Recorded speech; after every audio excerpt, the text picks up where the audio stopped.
കോഴിക്കോട് പട്ടണത്തിൽ ദീർഘകാലമായി പ്രവർത്തിച്ചു വരുന്നതാണ് പാളയത്തെ പച്ചക്കറി മാർക്കറ്റ്.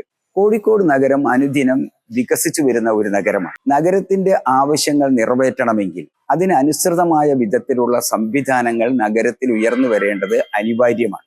കോഴിക്കോട് നഗരത്തിൽ നല്ല രീതിയിൽ പ്രവർത്തിക്കുന്ന ഒരു പച്ചക്കറി മാർക്കറ്റ് അനിവാര്യമാണ് എന്ന് എല്ലാ കോഴിക്കോട്ടെ നഗരവുമായി ബന്ധപ്പെട്ട് ജീവിക്കുന്ന മനുഷ്യരെല്ലാം ആലോചിക്കുന്നതാണ്. അവിടെ ഉണ്ടായിരുന്ന ഒരാശങ്ക, ഈ പുതിയ ഒരു പച്ചക്കറി മാർക്കറ്റ് വന്നു വരുമ്പോൾ ഇവിടുത്തെ വ്യാപാരികൾ ഞങ്ങൾ പുറന്തള്ളപ്പെട്ടു പോകുമോ എന്ന ഒരാശങ്ക അവർക്കുണ്ടായിരുന്നു.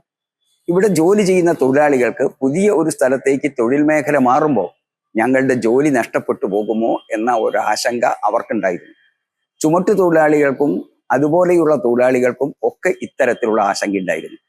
എന്നാൽ വലിയ പണം മുടക്കി പുതിയ പച്ചക്കറി മാർക്കറ്റ് സ്ഥാപിക്കാനുള്ള തീരുമാനമെടുത്തപ്പോൾ, കോഴിക്കോട് നഗര വികസനത്തിന്റെ ഭാഗമായിട്ട് ഒരു തീരുമാനമെടുത്തപ്പോൾ കോഴിക്കോട് കോർപ്പറേഷൻ ഭരണാധികാരികൾ ഈ എല്ലാ വിഭാഗങ്ങൾക്കും ഒരു ഉറപ്പ് നൽകിയിട്ടുണ്ട്. ആ നൽകിയ ഉറപ്പ്, ഒരു വ്യാപാരികളും ഒരു തൊഴിലാളികളും ഈ മേഖലയിൽ നിന്ന് പുറന്തള്ളപ്പെട്ടു പോകില്ലെന്നാണ്. എല്ലാവരുടെയും ജോലിയും വ്യാപാരവും സംരക്ഷിക്കുമെന്നാണ്. കോഴിക്കോട് നഗരത്തിൽ വിപുലമായ സൗകര്യത്തോടുകൂടി ആധുനികമായ ഒരു പച്ചക്കറി മാർക്കറ്റ് ആരംഭിക്കുമെന്നാണ്. അവിടെ വഴിയോര കച്ചവടം നടത്തുന്ന നിരവധി പാവപ്പെട്ട കച്ചവടക്കാർ അവിടെയുണ്ട്.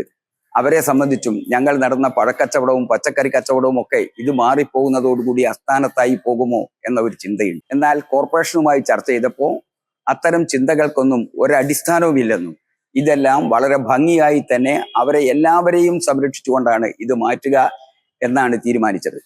പുതുതായി ആരംഭിച്ച സ്ഥലത്ത് വലിയ ഇൻവെസ്റ്റ്മെന്റ് തുടങ്ങിയ ആധുനിക സംവിധാനത്തോടു കൂടിയാണ് ഈ മാർക്കറ്റ് ആവിഷ്കരിക്കുന്നത്. വിസ്തൃതമായ ഭൂമിയുണ്ട്, 5 ഏക്കറിലധികം വരുന്ന ഭൂമിയുണ്ട്. അങ്ങനെയായാൽ മാത്രമേ ഈ കാലത്ത് ജനങ്ങൾക്ക് സൗകര്യപ്രദമായ ഒരു പച്ചക്കറി മാർക്കറ്റ് ഉണ്ടാവുകയുള്ളൂ. നഗരത്തിന്റെ നാനാഭാഗങ്ങളിൽ നിന്നും സാധനങ്ങൾ വാങ്ങാൻ അവിടെ വരുന്ന താഴെ തരത്തിലുള്ള കച്ചവടക്കാർ, മറ്റ് നാട്ടുകാർ, അവർക്കൊക്കെ സൗകര്യപ്രദമായി ഇത് വാങ്ങാനും കൊണ്ടുപോകാനും എല്ലാം അവസരമുണ്ടാകും. ഓട്ടോ തൊഴിലാളികൾ ധാരാളം ആ മേഖലയിൽ ഈ സാധനങ്ങളുടെ ട്രാൻസ്പോർട്ടിങ്, വരുന്ന ആളുകളെ അങ്ങോട്ടും ഇങ്ങോട്ടും ഇറക്കി കൊടുക്കൽ, ആ നിലയിൽ ജോലി ചെയ്യുന്നു. ഇതിനേക്കാൾ മികച്ച സംവിധാനം അവിടെ ഉണ്ടാകുമ്പോൾ അവർക്ക് ഇതിലും മികച്ച സൗകര്യങ്ങളാണ് ഉണ്ടാകാൻ പോകുന്നത്.